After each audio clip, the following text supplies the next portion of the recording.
ഇന്ന് ഞാനും എൻ്റെ ഭാഗത്തും കായ്പോൾ ഉണ്ടാക്കാമെന്ന് വിചാരിച്ചു. എന്നും നോമ്പറക്കുമ്പോൾ എന്തേലും ഒരു സ്നാക്സ് ഇല്ലെങ്കിൽ ഒരു സംതൃപ്തി കുറവാണ്. പിന്നെ റമദാൻ ആയതുകൊണ്ട് അൽഹംദുലില്ലാ ഡ്യൂട്ടി 4:30 വരെ ഉള്ളൂ. അതുകൊണ്ട് ഉണ്ടാക്കാനുള്ള സമയമുണ്ട്. എൻ്റെ ഭാഗത്തു എപ്പോൾ സ്നാക്സ് ഉണ്ടാക്കുകയാണെങ്കിലും ഞാനും കൂടും.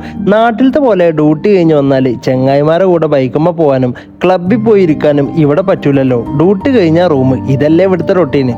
അപ്പോൾ വെറുതെ റൂമിൽ ഫോണിൽ തോണ്ടിയിരിക്കണതിന് പകരം പാത്തുനെ ഹെൽപ്പാക്കാൻ കൂടും. എല്ലേലും ഭാര്യമാരായാലും ഭർത്താക്കന്മാരായാലും ഒരുമിച്ച് ഇങ്ങനെ ഫുഡ് ഉണ്ടാക്കാൻ കയറാം. രണ്ടുണ്ട് ഉപകാരം. ഒന്ന്, ഫുഡ് ഉണ്ടാക്കുന്ന ആൾക്ക് ബോറടിക്കൂല. രണ്ട്, ഇനി അഥവാ ഉണ്ടാക്കുന്ന ഫുഡ് കൊളാവാണെങ്കിൽ പരസ്പരം അങ്ങോട്ടും ഇങ്ങോട്ടും കുറ്റം പറയാലോ, ഞങ്ങൾ കാട്ടണ പോലെ. അങ്ങനെ ഞങ്ങളെ കായ്പോള റെഡിയായി. അതിൻ്റെ മോളുഭാഗം ഒന്ന് വേവിക്കാൻ വേണ്ടി ഒരു തവയിലോട്ട് മറിച്ചിട്ടതാണ്. അപ്പോൾ അടിഭാഗം കയ്യിന്ന് പോയി എന്ന് വിചാരിച്ചു. അങ്ങോട്ടും ഇങ്ങോട്ടും കുറ്റം പറയാൻ നിൽക്കായിരുന്നു ഞങ്ങൾ. ബട്ട് ഓവറൊന്നും കരിഞ്ഞില്ല, സോഫ്റ്റ് ഉണ്ട്. കണ്ടില്ലേ, ആ നെയ്യ് ഒഴിച്ചതിൻ്റെ കരയിലാണ്.